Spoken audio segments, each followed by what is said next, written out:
Hello, everyone. I am so glad to be here, and it is really fitting that I follow Jane because my celebrant career has really been about my rebirth. I like to say that I'm in the happiness business, but it certainly didn't start out that way. I was a very unhappy lawyer. I left 2 high-profile legal positions in probably some of the worst circumstances. Some might say I was depressed, but it actually went deeper than that.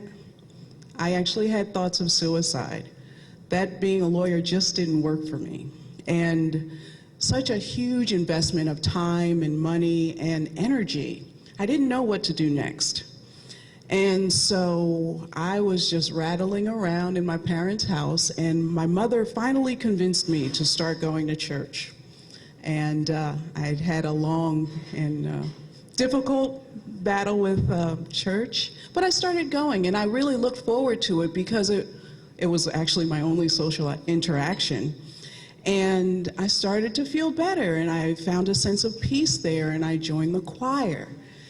And so one Sunday, I'm in the choir loft, and the minister starts going into Romans chapter 1, verses 26 to 27, talking about unnatural acts between women. And I was trembling. I was probably angry.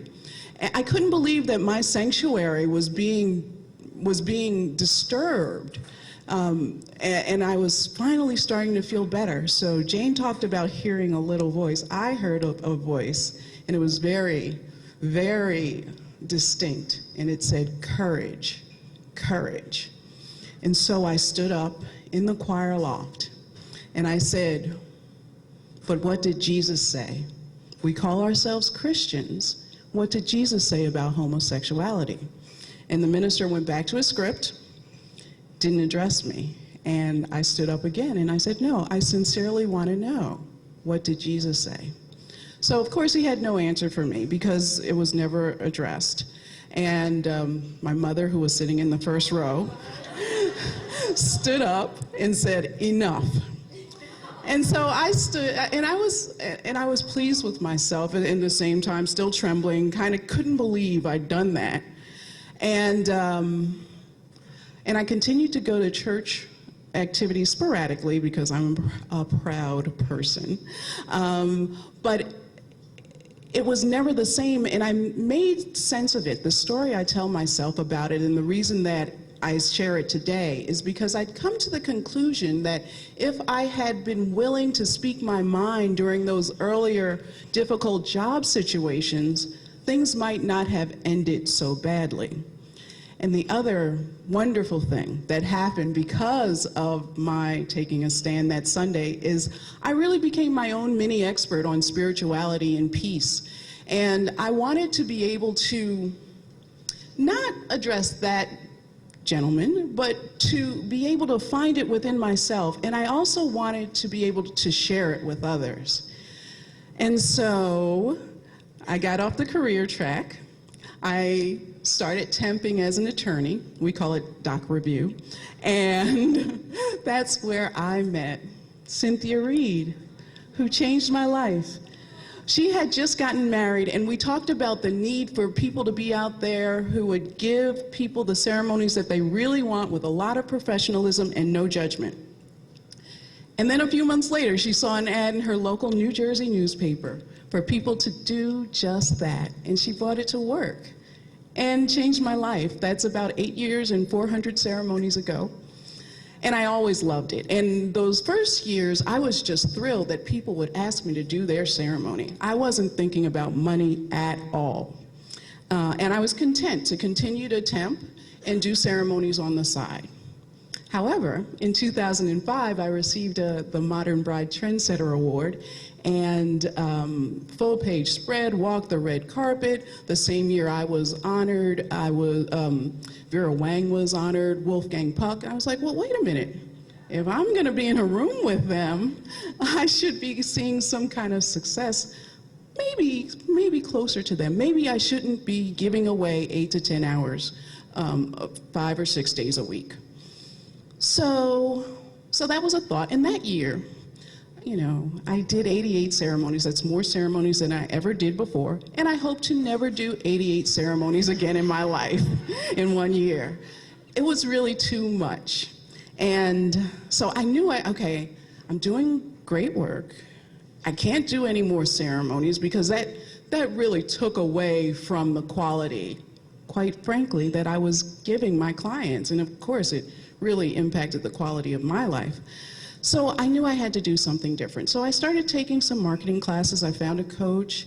And, but in 2006, I got a big wake-up call. I had a really, I was diagnosed with cancer, so it became a fight for my life. And that gave me another gift, because I was like, I am not going back to work for other folks to do things that does not feed me, has no relationship to my essence. So that's when I really got serious. I really got coaching. And the thing that I learned, it wasn't so much about the marketing strategies that I needed to readjust, and because marketing is marketing. I needed to get comfortable with money. And so that's what I'm talking about today. And I'm just going to, okay. So that's the Modern Bride Trendsetter. So I'm going to ask you to think about money for yourselves. And I have 5 fill-in-the-blank questions. If you could write it down, that would be awesome. If not, if you just want to think about it, that would be great. Money is, and just your first thought, I am, clients are, my fees are. The most important thing to know about my relationship with money is, and if you could just look up when you're done, or that would be wonderful.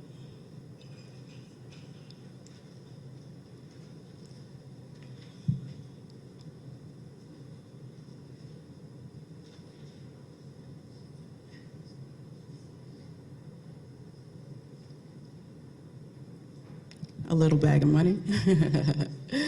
Okay. And here's what I began to, I want to actually just take a moment. We're talking about money, and that can bring up a lot of anxiety. So let's go back to all that great breathing that Shauna shared with us earlier. So let's just be in the room. Maybe let's close our eyes and just let it go. And we're just going to release and relate and just get centered, because we're here now and it's a beautiful day and we're surrounded by loving people in a peaceful place. So let's let the spirit of peace connect with us and our ideas around money. And a big inhalation and exhalation, and so it is. And so, okay, because money and The Secret, how many of you have read The Secret or watched The Secret? It's a cultural phenomenon. And what The Secret is, we each live in our own separate reality. And this isn't some kind of airy-fairy theory, but it's a real fact. Everyone has information filtered through our 5 senses. And then it stays in our minds, first as thoughts, and then as feelings. And everyone processes these thoughts and feelings in different ways. So we all delete, distort, and generalize information slightly differently, and sometimes entirely differently. So all of us have a different perception of what's going on around us. And this is from Super Coach by Michael Neal. So the world is what you think it is. And we find this truth to be found in physics, in the quantum, in terms of quantum studies, and it's called the uncertainty principle. So that means that the observer always affects what's observed. And the psychologists talk about it in terms of the Pygmalion effect. So it's a self-fulfilling prophecy. If you expect positive things tend to come back to you. If you expect negative things tend to come back to you. And linguists say the map is not the territory. Shakespeare said there is nothing either good or bad, but thinking makes it so. And the Bible said, for as a man thinketh in his heart, so is he. So the world is what you think it is, and your expectations create your experiences. And if anything happens that confounds your expectations, your natural inclination is to either reason it away or to make sense of it in terms of your current worldview. So one can never have universal acceptance of their thoughts because everyone is deleting, distorting, and generalizing information in a way that suits their worldview. So you'll always tend to see whatever it is that you're looking for. And my question is, are you creating a way of life that honors you and your loved ones as much as it honors your clients? More money.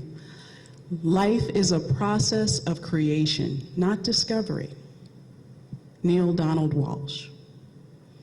And so we already relaxed. So in that spirit of relaxation, please close your eyes now and imagine your ideal life. Where are you? Who are you with? What are you doing? What are your plans for the rest of the day? Let that be a benchmark for you. Let that be your North Star. And if you have it, please open your eyes. The reality is, chances are you'll need money in order to make this a reality. And it's just a part of our existence on this planet. I remember the time I spent hating and resenting money, and can't get that time back. And hating and resenting money is like hating or resenting hammers or computers, any other tool. Money frees time. Money is simply the most generally used counter for measuring the time invested doing or making something. And we value money because to a certain extent it liberates us. It makes us have free time to do in it what we want. And that's Mihaly, the author of Flow. I will leave his last name alone. Money is just a tool. It's just a way to have you create that life that you want. It's something that we use to exchange value. It connotes value. And it was created in order to make our lives better. It's a lot easier to carry around little pieces of paper or a piece of plastic than it is to carry a goat around. And so let's let it serve us. And money is not real. The country we haven't been on a gold standard forever. Well, forgive me, for a very long time. And money is neutral. It's not naturally dirty or corrupting any more than paint is dirty or corrupting. It's a tool, a means of accomplishing a task or purpose. Paint, hammers, computers, all of them can be used for good or for ill. And I found that service-oriented people, like most celebrants, tend to have a hard time really charging good money for what we do because it comes from our hearts. And sometimes it breaks my heart when I see websites where people are really just giving themselves away. And the thing is, it ends up going back to those teachings that we learned at our, when we were younger than young, when we were just soaking up information in it. And there's a lot of fear around money, and it tends to be passed on. But I submit to you that it is possible to change one's thoughts around money and still honor all that is good. There's no reason to let it be a barrier for you. And in this work, where you're touching hearts and making an amazing difference in people's lives and taking ceremonies from being just words on a page to living art, you deserve the very best that's possible. And Gay Hicks, in his powerful book, The Upper Limit Problem, talks about each of us having an internal set point. So we talked about the money set point, but there's an overarching set point. And it has to do really with the amount of joy we're able to let into our lives, the amount of love, creativity, money. And that is set when before we're able to make conscious choices for ourselves, and it's set in connection with our trusted adults. And we know that they were doing the best that they could, and we're not blaming them in any way. It's just that as time goes on, we're able to replace old ideas with new ideas that might serve us better. So I know that for me, sometimes I just stop. Things can be going exceedingly well, and I can't believe it, and I try not to say words like that anymore, and I just try to accept it and go with it and grow with it. But the best thing about changing your set point is that this is fun. The way you change your set point is to let more and more joy in, and you do that by noticing the positive that's going on all the time, the beauty of a day like today, the friendly, happy people around you who want to touch other people's lives in a meaningful and distinct way. And the more joy you notice and accept, the higher your set point goes. And my question is, do you feel like rethinking money is about somewhat younger, more assertive, more aggressive? I'm here to tell you age and gender do not matter.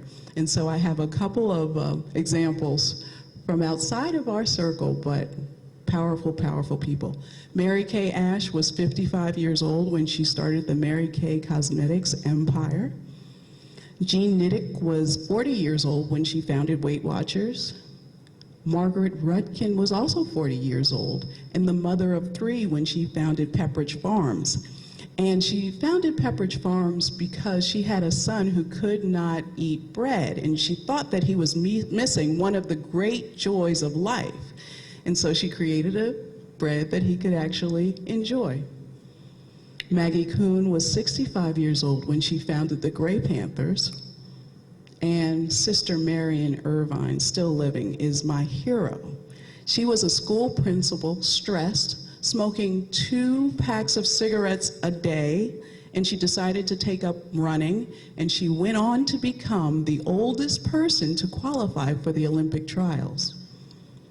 And at 65 years old, Colonel Sanders took $105 from his Social Security check and began the Kentucky Fried Chicken franchise.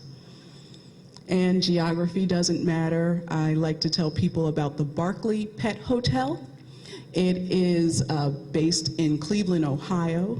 It is a flagship, world-renowned pet spa. People spend thousands of dollars to send their dogs and cats there. They must apply.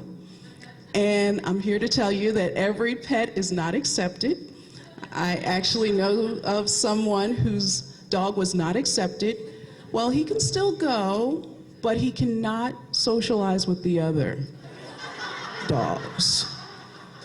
So, and this is in Cleveland, Ohio, a place that we often hear about devastating unemployment. And I just submit to you that's only part of the story.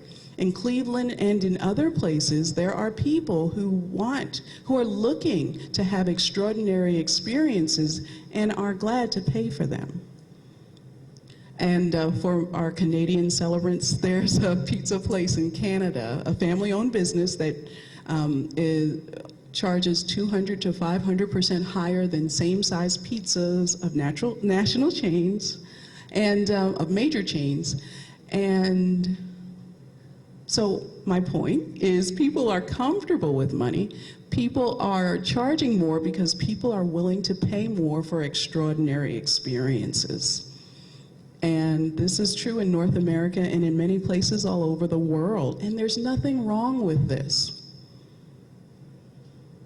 So another question I hear a lot is it spiritual to charge a lot of money for a ceremony? Okay, so you have a ceremony in itself is probably spiritual, And also, you're assigning money to something that is really kind of invaluable. But I'd ask you, if it's hard for you, ask any spiritual leader that tell them you'd like to stay with them, because it's not, everyone deserves a place to live, and it's not spiritual to charge money to have an apartment or a home.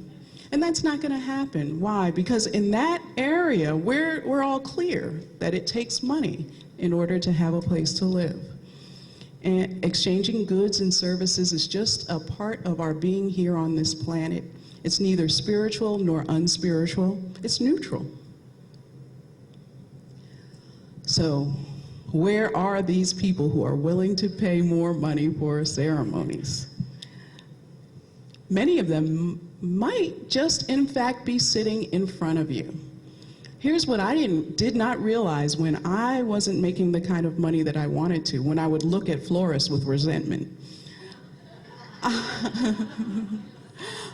I wasn't asking to be paid more. And it's not until you ask that you are even in that circle. I felt that with my $500 ceremonies and even the $800 ceremonies, I was already pushing up against conventional wisdom. I didn't think I could go any higher. I didn't think people would pay me anymore. And one of my first coaches, Fabian Fredrickson, challenged me to charge more, and I haven't looked back. I offer a range of opportunities for people to work with me. And I set price points that honor me as well as my clients, and I haven't looked back. And people accept it because I put my heart, all of me, into every ceremony. And believe me, when I started raising my fees significantly, I raised my commitment to doing this work that I already loved, but there was just no way that I was going to, well, things do happen, but I was going to really give it my all. So it worked for me. And money fears hurt. And they don't just hurt you. They hurt people who are looking for people like you. Because in a busy world, busy consumers often look to the fee as an indicator of quality. And if you are pricing your ceremonies for the budget-minded while you give extraordinary service, the people who want an extraordinary service won't even know you're out there.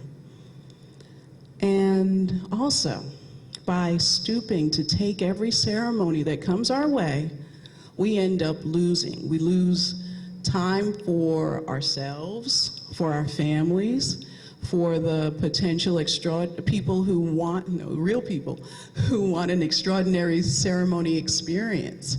And as much as we love being a celebrant, we have to take care of ourselves first. And I'm so glad that Deb Goldman will be speaking about this later. So we determine how much money comes to us. And if we're providing extraordinary experiences and receiving average money, I suggest that there's a block. And I would encourage you to check out the Money Matters course that I teach through the Celebrant Foundation. And now I'm going to get to, this is one of my favorite analogies. It comes from Rabbi Daniel Lapin, and his question is money cake or candle? Now, if money is cake, then there's a limited amount. Everybody is probably entitled to some, probably entitled to their share. But if someone takes more than their share, service-minded people, like most celebrants, will probably scrimp and take less. So a limited resource with a definite amount, and good-hearted people tend to take less. Now, if money is candle, I submit to you that this candle is internal, that when I light my candle, and that's coming from my essence, working because of joy, with joy, and spreading joy and love in service to the people that I touch. If money is candle, then it's an unlimited resource. Everyone has a candle. It's internal. And by lighting my candle, you are able to light your candle. And we see this in ceremonies all the time. When we do it that way, that you can feel the love and the joy just go through the gathering, we can actually see people light up, and they take that with them. And so I submit to you, you have an opportunity to think of money that way, and to light yourself first, and to light up the people around you. And so you can revisit your set point. If anything I've said here may have changed the way you think about money. And I'm going to move on because I want to leave you with this quote from Daniel Pink. The last few decades have belonged to a certain kind of person with a certain kind of mind. Computer programmers who could crank code, lawyers who could craft contracts, MBAs who could crunch numbers. But the keys of the kingdom are changing hands. The future belongs to a very different kind of person with a very different kind of mind. Creators and empathizers, pattern recognizers and meaning makers. These people, artists, inventors, designers, storytellers, caregivers, consolers, big picture thinkers, will now reap society's richest rewards and share its greatest joys. That's from Daniel Pink. And so, yeah, and that's celebrants. And so I am asking you to come from your essence, spread joy, and put yourself first. Question? I would just like to say that when a couple gets married or there's an event like that, the most important part of it is the ceremony through which they are actually, their life is changed. So why should we not be asking for at least 10% of the total cost? We're asking for $1,000. That's not 10%. Think of it that way. Oh, definitely. Definitely. Oh, I completely agree, and that's actually the benchmark that I started with. So we're asking people to rethink ceremony and rethink our contributions, and we have to rethink it and make it easy for them to understand it so that they have the experience of being with you even before the ceremony takes place. Thank you for such an inspiring speech. What are your feelings on the pro bono thing? Because I'm feeling like I've done over 200 ceremonies and have lots of friends now who contact me and know that I do a great ceremony, and I can't do it anymore. I can't afford it, and I feel like, what are your feelings on that? My favorite quote about that is, "We have to charge our friends because our enemies will not pay us." So, because they are our friends. And I have a friend who's a photographer, and he feels sad about the person who did his wedding ceremony, who was a friend, who did it as a gift, who flew his wife and 3 children into New York to do his ceremony. And he wishes that he had just given this man $1,500. So I think, you tell people, this is your livelihood. That's one of the things that I tell people in my first meeting. This is my livelihood. And I tell them why I do this. I do this because it comes from my heart. And it's not your cookie cutter ceremony. And so it costs more.